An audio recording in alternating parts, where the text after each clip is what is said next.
Hello అందరికీ, ఎలా ఉన్నారు? బాగున్నారా? I hope you all doing good. ప్రపంచంలో వెలకట్టలేని సంపదలు రెండే రెండు.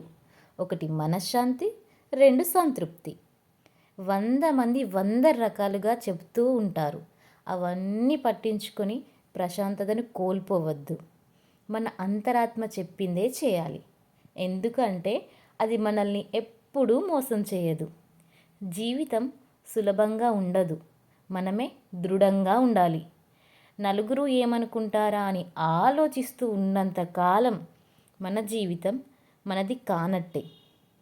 విజయం సంతోషానికి కారణం కాదు, సంతోషమే విజయానికి కారణం. అందుకే ఏది ఏమైనా సరే సంతోషాన్ని, మనశ్శాంతిని దూరం చేసుకోవద్దు. అదేంటో కానీ నార్మల్గా మాట్లాడినప్పుడు ఉండే ఫ్లూయెన్సీ, వాయిస్ ఓవర్ ఇద్దామని ఇలా రికార్డర్ ఆన్ చేశామా ఉండనే ఉండదు. ఎందుకో మరి. సర్లేండి, దాన్ని ఓవర్కమ్ చేయడానికి ట్రై చేద్దాం. Thank you for watching.